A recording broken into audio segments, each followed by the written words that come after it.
Hey, welcome back to the Plant Pair channel, guys. A lot of the topics I cover here come straight from your comments, so I really appreciate you guys engaging and asking questions. I'll do my best to do videos on the ones I see popping up the most. One of those questions is, what do you do for warm-ups before your workouts? And honestly, my answer might surprise you. I don't do much. I'm not the 15 minutes of dynamic stretching and foam rolling type of person before I start lifting. Today I'm going to break down exactly what I do, why I do it, and whether I think warm-ups are actually a must, and some factors that might change your approach depending on your schedule, your goals, and even the time of day you train. Also keep in mind, if you want to grab a pair of these pull-up grips I'm using here, you can go straight through the link in the description to get an extra 15% off. They're called CrossGrips and are incredible for home workouts. I've used them for 3 years now and highly recommend them. So let's get into my actual warm-up routine before resistance training. You actually just saw it at the very beginning of this video.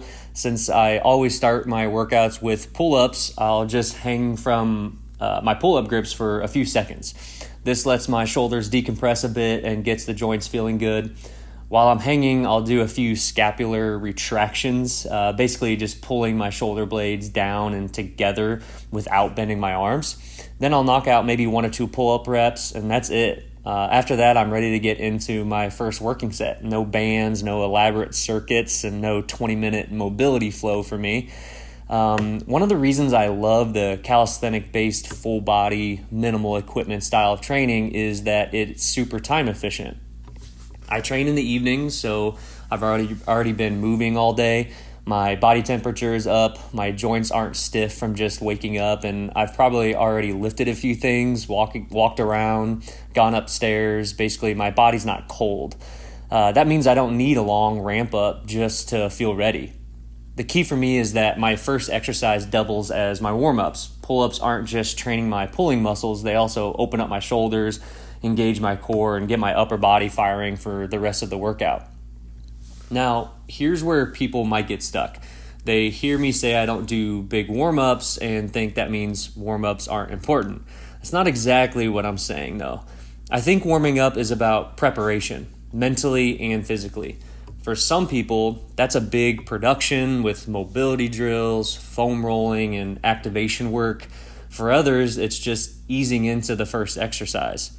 If your joints feel cranky and you're working out first thing in the morning when your body is still cold, or you're lifting super heavy, you probably will benefit from a more deliberate warm-up. But for most everyday training, especially if you're doing bodyweight or moderate loads, you don't need to overcomplicate it, in my opinion. Like I mentioned earlier, I work out in the evening. By then, I've been on my feet, I've been walking, I've been using my body. That's a built-in warm-up. If I were to train early in the morning, things would look different. I'd probably start with a 5-minute brisk walk, maybe even just marching in place or going up and down the stairs just to get the blood moving. Morning sessions might also get a quick joint mobility circuit, like arm circles, hip circles, maybe a few body weight squats. Nothing crazy, just enough to loosen things up. Think of it like this. The colder your body is when you start, the longer it's going to take to feel ready.